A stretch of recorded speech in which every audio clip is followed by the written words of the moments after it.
Hi guys, namaskara. Welcome to my channel One Life Bro. Myself Axor. Nano riding review ಮಾಡ್ತಿರೋ bike the all new Triumph Speed 400.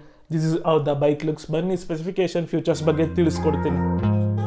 Speed 400 engine specification styling ಎಲ್ಲಾನು TR series ನ ಕೆಳಗಡೆ ಬರುತ್ತೆ. ಮತ್ತೆ ಈ bike ನ design, seating posture, riding dynamics ಎಲ್ಲಾನು big brother speed twin 900 ಇಂದ ಇನ್ಸ್ಪೈರ್ ಆಗಿದೆ. ಸ್ಪೀಡ್ 400 ಬೈಕ್ ನ KTM 390 ಡ್ಯೂಕ್ ಜೊತೆ ಕಂಪೇರ್ ಮಾಡ್ತಾರೆ. In engine specification we can compare, but riding position, seating posture ನೆಲ್ಲ ಕಂಪೇರ್ ಮಾಡೋಕ್ಕಾಗಲ್ಲ. ಯಾಕಂದ್ರೆ ಸ್ಪೀಡ್ 400 ನ ಡಿಸೈನ್ ಮಾಡರ್ನ್ ಕ್ಲಾಸಿಕ್ ಆಗಿ ಬಿಟ್ಟಿದ್ದಾರೆ. Duke 390 is a sports naked bike ಆಗಿ ಬಿಟ್ಟಿದ್ದಾರೆ. ಸ್ಪೀಡ್ 400 ನ ಹೆಡ್ಲೈಟ್ ವಿಚಾರಕ್ಕೆ ಬಂದಾಗ LED headlight with day time running light ಜೊತೆ ಬರುತ್ತೆ. ರೌಂಡ್ ಶೇಪ್ ಅಲ್ಲಿ ಡಿಸೈನ್ ಮಾಡಿದ್ದಾರೆ. ಹೆಡ್ಲೈಟ್ ಒಳಗಡೆ ಟ್ರಯಂಫ್ ಲೋಗೋನ ಇಂಪ್ಲಿಮೆಂಟ್ ಮಾಡಿದ್ದಾರೆ. ಇಂಡಿಕೇಟರ್ಸ್ ವಿಚಾರಕ್ಕೆ ಬಂದಾಗ 4 indicators LED light. Back side tail lamp ವಿಚಾರಕ್ಕೆ ಬಂದಾಗ LED ಟೈಲ್ ಲ್ಯಾಂಪ್ ಅಂಡ್ ಇದರಲ್ಲೂ ಟ್ರಯಂಫ್ ಲೋಗೋನ ಇಂಪ್ಲಿಮೆಂಟ್ ಮಾಡಿದ್ದಾರೆ. ಓವರ್ ಆಲ್ ಆಗಿ ಹೇಳ್ಬೇಕು ಅಂದ್ರೆ ಫ್ರಂಟ್ ಇಂದ ಬ್ಯಾಕ್ ಇಂದ ಗಾಡಿ ಸಾಕಾಗಿ ಕಾಣುತ್ತೆ. ಇನ್ನು ಸ್ಪೀಡೋಮೀಟರ್ ವಿಚಾರಕ್ಕೆ ಬಂದಾಗ ಸೆಮಿ ಡಿಜಿಟಲ್ ಅನಲಾಗ್ ಡಿಸ್ಪ್ಲೇ ಜೊತೆ ಬರುತ್ತೆ. ಲೈಕ್ ಕೀ ಆನ್ ಮಾಡಿದಾಗ ಅನಲಾಗ್ ಕ್ಲಸ್ಟರ್ ಅಲ್ಲಿ ಒಂದು ಫುಲ್ ಸ್ವೈಪ್ ಆಗುತ್ತೆ. ಮತ್ತೆ LCD ಡಿಸ್ಪ್ಲೇ ಅಲ್ಲಿ gear position indicator, fuel gauge, trip metre, odometer, traction control of on ಮಾಡ್ಕೊಬಹುದು. ಮತ್ತೆ ಅದನ್ನ ನ್ಯಾವಿಗೇಟ್ ಮಾಡೋಕೆ ಹ್ಯಾಂಡಲ್ ಬಾರ್ ಅಲ್ಲಿ ಐ ಬಟನ್ ನ ಕೊಟ್ಟಿದ್ದಾರೆ. ಅದ್ರ ಮುಖಾಂತರ ಆ ಒಂದು ಇನ್ಸ್ಟ್ರೂಮೆಂಟ್ ಕ್ಲಸ್ಟರ್ ನ ನ್ಯಾವಿಗೇಟ್ ಮಾಡಬಹುದು. ಚಾರ್ಜಿಂಗ್ ಪೋರ್ಟ್ ಕೊಟ್ಟಿದ್ದಾರೆ under the speedometer. Over all ಆಗಿ ಹೇಳ್ಬೇಕು ಅಂದ್ರೆ ಈ ಒಂದು bike simple and sexy bike ಅಂತ ಹೇಳ್ಬೋದು. ಈ ಒಂದು ಬೈಕ್ ಮಾಡರ್ನ್ ಕ್ಲಾಸಿಕ್ ಮತ್ತೆ ಟೂರರ್ ಬೈಕ್ ಆಗಿರೋದ್ರಿಂದ ಸಿಂಗಲ್ ಪೀಸ್ ಹ್ಯಾಂಡಲ್ ಬಾರ್ ಜೊತೆ ಬರುತ್ತೆ. ಟ್ರಯಂಫ್ ಲೋಗೋನ ಒಂದು ಹ್ಯಾಂಡಲ್ ಬಾರ್ ರೈಸರ್ ಅಲ್ಲಿ ಇಂಪ್ಲಿಮೆಂಟ್ ಮಾಡಿದ್ದಾರೆ. ಸಾಕಾಗಿ ಕಾಣುತ್ತೆ. ಸ್ಪೀಡ್ 400 ಫ್ರಂಟ್ ಸಸ್ಪೆನ್ಷನ್ ವಿಚಾರಕ್ಕೆ ಬಂದಾಗ USD ಫೋಕ್ಸ್ ಜೊತೆ ಬರುತ್ತೆ. ಫ್ರಂಟ್ ನ ವೀಲ್ ವಿಚಾರಕ್ಕೆ ಬಂದಾಗ 17 inches tyre profile, alloy wheels, tubeless tyre. Breaking ವಿಚಾರಕ್ಕೆ ಬಂದಾಗ ಡ್ಯುಯಲ್ ಚಾನಲ್ ABS, ಬೈಬ್ರೇಕ್ ಕ್ಯಾಲಿಪರ್ಸ್ ಬರುತ್ತೆ ವಿತ್ ಬೋಶ್ ABS ಜೊತೆ ಬರುತ್ತೆ. ಬ್ಯಾಕ್ ಸಸ್ಪೆನ್ಷನ್ ವಿಚಾರಕ್ಕೆ ಬಂದಾಗ ಆಫ್ ಸೆಟ್ ಮೊನೋಶಾಕ್ ಸಸ್ಪೆನ್ಷನ್ ಜೊತೆ ಬರುತ್ತೆ. ಸ್ವಿಂಗ್ ಆರ್ಮ್ ಸಖತ್ತಾಗಿ ಡಿಸೈನ್ ಮಾಡಿದ್ದಾರೆ. ಬ್ಯಾಕ್ ನ ವೀಲ್ ವಿಚಾರಕ್ಕೆ ಬಂದಾಗ wider tyre section, 17 inches tyre profile, tubeless tyre, alloy wheels and back wheel ನ ಬ್ರೇಕ್ ವಿಚಾರಕ್ಕೆ ಬಂದಾಗ ಡ್ಯುಯಲ್ ಚಾನಲ್ ABS ಜೊತೆ ಬರುತ್ತೆ. ಕ್ಯಾಲಿಪರ್ ಬಂದು ಬೈಬ್ರೆ ಅಂಡ್ ಈ ಒಂದು ಬೈಕ್ ಅಲ್ಲಿ ಚೈನ್ ರೈ ಬಂದು ರೈಟ್ ಸೈಡ್ ಅಲ್ಲಿ ಕೊಟ್ಟಿದ್ದಾರೆ. KTM 390 ಡ್ಯೂಕ್ ಮತ್ತೆ ಡಾಮಿನಾರ್ 400 ನಲ್ಲೆಲ್ಲ ಲೆಫ್ಟ್ ಸೈಡ್ ಬರುತ್ತೆ. ಫ್ರೇಮ್ ವಿಚಾರಕ್ಕೆ ಬಂದಾಗ ಪೆರಿಮೀಟರ್ ಟ್ಯೂಬ್ಯುಲರ್ ಸ್ಟೀಲ್ ಫ್ರೇಮ್ ಜೊತೆ ಬರುತ್ತೆ. Bolt on rear sub frame ಜೊತೆ ಬರುತ್ತೆ. ಈ ಒಂದು ಬೈಕ್ 2 ಲೆವೆಲ್ ಸೀಟಿಂಗ್ ಪೋಸ್ಚರ್ ಬರುತ್ತೆ. ರೈಡರ್ ಫುಟ್ ಪೆಗ್ಸ್ ಮತ್ತೆ ಪಿಲಿಯನ್ ಫುಟ್ ಪೆಗ್ಸ್ ಕ್ಲೀನ್ ಆಗಿ ಡಿಸೈನ್ ಮಾಡಿದ್ದಾರೆ. ಸ್ಪೀಡ್ 400 ಇಂಜಿನ್ ಸ್ಪೆಸಿಫಿಕೇಶನ್ ವಿಚಾರಕ್ಕೆ ಬಂದಾಗ 398cc single cylinder 4 stroke 4 valve liquid cool DOHC engine ಜೊತೆ ಬರುತ್ತೆ. ಈ ಒಂದು bike maximum power 40 PS of power produce ಆಗುತ್ತೆ. Maximum torque 37 Nm of torque produce ಆಗುತ್ತೆ. E25 ಕಂಪ್ಯಾಟಬಲ್ ಆಗುತ್ತೆ. ಫ್ಯೂಯಲ್ ಟೈಪ್ ಬಂದು ಪೆಟ್ರೋಲ್ ಅಂಡ್ ಈ ಒಂದು ಬೈಕ್ ಅಲ್ಲಿ ಫ್ಯೂಯಲ್ ಸಿಸ್ಟಮ್ ಬಂದು F5 fuel system by Bosch and ಈ ಒಂದು ಬೈಕ್ OBD2B ಜೊತೆನೂ ಬರುತ್ತೆ. ಗೇರ್ ಟ್ರಾನ್ಸ್ಮಿಷನ್ ವಿಚಾರಕ್ಕೆ ಬಂದಾಗ 6 ಸ್ಪೀಡ್ ಗೇರ್ ಟ್ರಾನ್ಸ್ಮಿಷನ್ ಜೊತೆ ಬರುತ್ತೆ.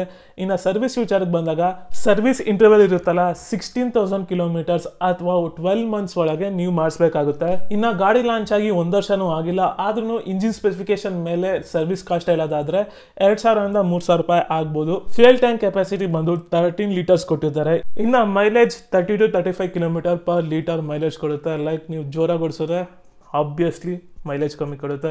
ಇನ್ನೇನು ಮಾಡೋಣ, ಗಾಡಿ ಮಾತ್ರ ನೋಡೋಕೆ ಸಾಕಾಗಿದೆ. ಇನ್ನೇನು ಮಾಡೋಣ, let's go for a ride. Guys ಬನ್ನಿ, all new Triumph speed 400 riding experience ಮಾಡೋಣ. And this is the key. ಈ ಥರ ಇದೆ. Let's go for a ride. Gear to gear performance ಎಲ್ಲ ನೋಡೋಣ.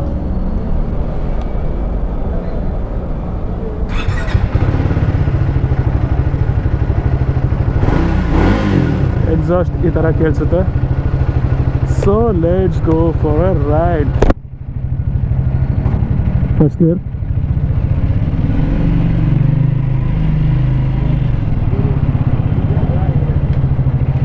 ತುಂಬಾ ಲೈಟ್ ವೇಟ್ ಅನಿಸುತ್ತೆ.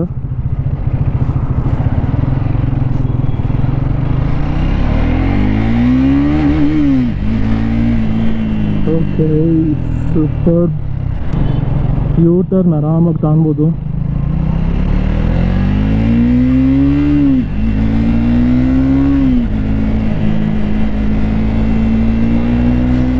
ಓಹೋ,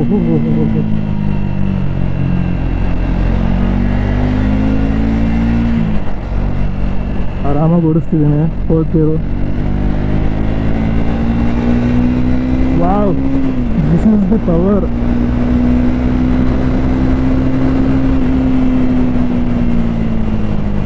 ಆರಾಮಾಗಿ 120 ಟಚ್ ಆಗುತ್ತೆ. ಎಕ್ಸಾಸ್ಟ್ ಸೌಂಡು ಸಕ್ಕತ್ತಾಗಿ ಕೇಳಿಸ್ತಿದೆ. ವಿಂಡ್ ಬ್ಲಾಸ್ಟ್ ಇದೆ.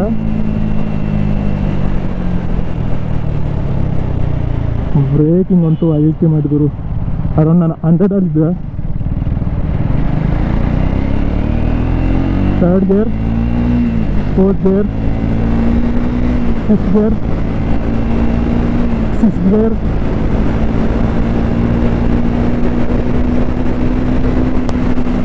140 ಹೋದರೆ ವೈಬ್ರೇಷನ್ ಇಲ್ಲ.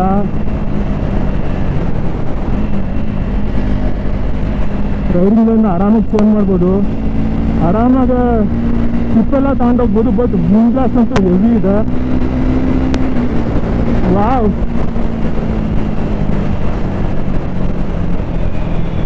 ಕಂಪ್ಯಾರಿಸನ್ ವಿಚಾರಕ್ಕೆ ಬಂದಾಗ KTM 390 ಫುಲ್ಲು ಸ್ಪೋರ್ಟ್ಸ್ ಓರಿಯೆಂಟೆಡ್ ಆಗಿ ಬಿಟ್ಟಿದ್ದಾರೆ. ಬಟ್ ಟ್ರಯಂಫ್ ಸ್ಪೀಡ್ 400 ಪಕ್ಕ ಒಂದು ಸಿಟಿ ಯೂಸೇಜು ಮತ್ತು ಒಂದು ಲಾಂಗ್ ಡ್ರೈವ್ ಹೋಗೋಕ್ಕೆ ಆರಾಮಾಗಿದೆ. ಯಾಕಂದರೆ ನನ್ನ ಒಂದು ಸೀಟಿಂಗ್ ರೂಮ್ ಇದೆಯಲ್ಲ, ನಾನು ಕುಂತಿದ್ದೀನಲ್ಲ, ನಾನು ತುಂಬ ದಪ್ಪ ಇದ್ದೀನಿ. ಸೊ ನನಗೆ ಸೀಟಿಂಗ್ ರೂಮು ತುಂಬಾ ಚೆನ್ನಾಗಿದೆ. ಮುಂದೆ ಕುತ್ಕೊಳ್ಬೋದು ನೋಡಿ, ಹಿಂದೆನೂ ಕುತ್ಕೊಳ್ಬೋದು, ಮುಂದೆನೂ ಕುತ್ಕೊಳ್ಬೋದು. ಸೀಟಿಂಗ್ ರೂಮ್ ಚೆನ್ನಾಗಿದೆ. ಆ್ಯಂಡ್ ರೈಡಿಂಗ್ ಪೊಸಿಷನ್ ವಿಚಾರಕ್ಕೆ ಬಂದಾಗ ಚೆನ್ನಾಗಿದೆ, ರಿಲ್ಯಾಕ್ಸ್ ಆಗಿದೆ. But foot pegs rear setup ಇದೆ, ಅಂದರೆ ಸೆಂಟರ್ ಆಫ್ ದಿ ಬೈಕ್ ಇದೆ. ಸೊ ನೋಡಿ, ರಿಲ್ಯಾಕ್ಸಾಗಿ ಓಡಿಸ್ಬೋದು ಗಾಡಿನ. ಸಿಟಿ ಟ್ರಾಫಿಕಲ್ಲಿ ಓಡಿಸೋಕ್ಕಂತೂ ತುಂಬಾ ಚೆನ್ನಾಗಿದೆ, ತುಂಬ ಲೈಟ್ ವೇಟ್ ಆಗಿದೆ.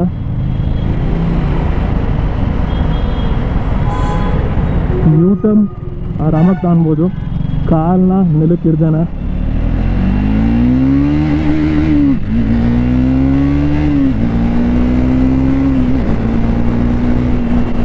ಪರ್ಫಾರ್ಮೆನ್ಸ್ ಅಂತೂ ಅಲ್ಟಿಮೇಟ್. ಟ್ರಯಂಫ್ ಸ್ಪೀಡ್ 400 ಟ್ಯಾಂಕ್ ಬಗ್ಗೆ ಹೇಳೋದಾದರೆ ತುಂಬಾ ಲೀನಾಗಿ ಬಿಟ್ಟಿದ್ದಾರೆ. ನನ್ನ ಒಂದು ಟೈಸು ಕ್ಲೀನಾಗಿ ಅಗ್ಗಾಗಿದೆ. ಆ್ಯಂಡ್ ವೈಡ್ ಹ್ಯಾಂಡಲ್ ಬಾರ್ ಇರೋದ್ರಿಂದ ಆರಾಮಾಗಿ ಸ್ಟಿಕ್ಕದಲ್ಲೆಲ್ಲ ಮಾಡ್ಬೋದು. ಅಜೈಲ್ ಇದೆ. ಆ್ಯಂಡ್ ವೈಡರ್ ಟೈರ್ ಸೆಕ್ಷನ್ ಇರೋದ್ರಿಂದ ನಮಗೆ ಬೀಳ್ತೀವನ್ನೋ ಒಂದು ಭಯ ಬರಲ್ಲ. ಆ್ಯಂಡ್ ನಾನೀಗ ತುಂಬ ಹೈ ಸ್ಪೀಡ್ಸಲ್ಲಿ ಓಡಿಸಿದೆ. ಗಾಡಿ ಎಲ್ಲೂ ಏನೋ ಥ್ರೆಟ್ನಿಂಗ್ ಮಾಡಲ್ಲ, ಬೀಳಿಸ್ಬಿಡ್ತೀನಿ ಅಂತ ಆರಾಮಾಗಿ ಕರ್ಕೊಂಡು ಹೋಗುತ್ತೆ. KTM 390 ಏನೋ ಬೀಳಿಸ್ಬಿಡ್ತೀನಿ ಅಂತ ಥ್ರೆಟ್ನಿಂಗ್ ಕಾಲ್ಸ್ ಇರುತ್ತೆ. ಬಟ್ ಇದರಲ್ಲಿ ತುಂಬಾ ಚೆನ್ನಾಗಿದೆ, ಆರಾಮಾಗಿ ಗಾಡಿ ಮೂವ್ ಆಗುತ್ತೆ. ಆ್ಯಂಡ್ ಮೇನ್ಲಿ ಹೇಳಬೇಕು ಅಂದರೆ ಕಂಪ್ಯಾರಿಸನ್ ವಿಚಾರಕ್ಕೆ ಬಂದಾಗ 390 ಇಸ್ ದಿ ಬೆಂಚ್ ಮಾರ್ಕ್. ಅದ್ರಿಗೆ ಕಂಪೇರ್ ಮಾಡಿದ್ರೆ ಅದು ಪಕ್ಕ ಅದು ಸ್ಪೋರ್ಟ್ಸ್ ಬೈಕ್ ಅಂತ ಹೇಳ್ಬೋದು.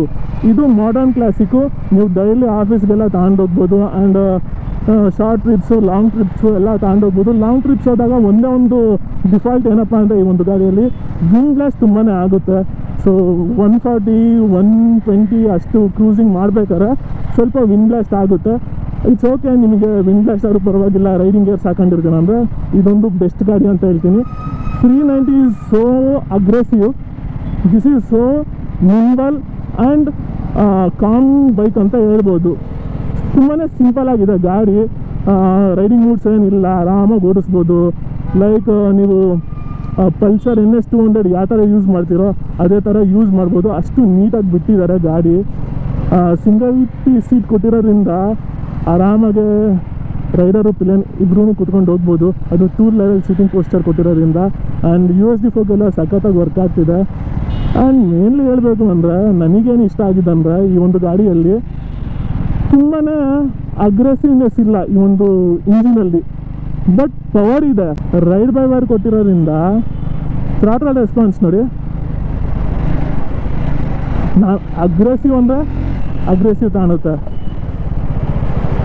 ಲೀನಿಯರ್ ಅಂದರೆ ಲೀನಿಯರಾಗ ಪವರ್ ಡೆಲಿವರಿ ಮಾಡುತ್ತೆ. ಸೊ ಥ್ರಾಟಲ್ ರೆಸ್ಪಾನ್ಸು ತುಂಬಾ ಚೆನ್ನಾಗಿದೆ. ಆ್ಯಂಡ್ ಬ್ಯಾಕ್ ಸೈಡ್ ಸಸ್ಪೆನ್ಷನ್ನು ತುಂಬಾ ಸ್ಮೂತಾಗಿದೆ, ಸಖತ್ ಮಜಾ ಕೊಡ್ತಿದೆ. ಕಂಟ್ರೋಲಿಂಗ್ ಸಖತ್ತಾಗಿದೆ. ಪಾರ್ಟಲ್ಸಲ್ಲೆಲ್ಲ ಇದು ಲೆಕ್ಕನೇ ಇಲ್ಲ, ಪವರ್ ಮಾತ್ರ ಕಿತ್ಕೊಂಡು ಹೋಗುತ್ತೆ. ನಿಂಬಲ್ಲಾಗಿದೆ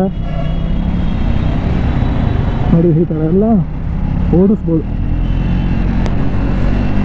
ಮಿರರ್ಸು ಅದ್ರ ಕೆಲಸ ಕ್ಲೀನಾಗಿ ಮಾಡ್ತಿದೆ.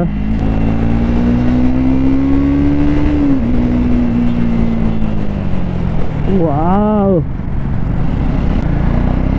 ಸಿಂಗಲ್ ಹ್ಯಾಂಡಲ್ ಓಡಿಸ್ತೀನಿ. ಬ್ಯಾಲೆನ್ಸ್ ಹೆಂಗಿದೆ ನೋಡಿದ್ರು, ಈ ಥರ ಎಲ್ಲ ಆಡ್ಬೋದು ಹಂಗೆ. ಒನ್ ಆಫ್ ದಿ ಬೆಸ್ಟ್ ಅಲ್ಲ, ದಿ ಬೆಸ್ಟ್ ಮೋಟರ್ ಸೈಕಲ್ ಅಂತ ಹೇಳ್ತೀನಿ ನಾನು. ಸೊ ಈ ರಿವ್ಯೂ ಇಷ್ಟ ಆಗಿದ್ರೆ ಎಲೆಕ್ಟ್ರಾನಿಕ್ ಸಿಟಿ ಕಿವಿರಾಜ್ ಟ್ರ್ಯಾಂಪಿಗೆ ಬಂದು ತಗೊಳ್ಳಿ. ಈಗೆಲ್ಲ ಪ್ರೀಮಿಯಂ ಬೈಕ್ಸ್ ಇಟ್ಟಿದ್ದಾರೆ, ಟ್ರ್ಯಾಂಪಲ್ಲಿರೋ ಬೈಕ್ಸ್ ಎಲ್ಲ ಇಟ್ಟಿದ್ದಾರೆ. So this is the showroom. Thank you for watching.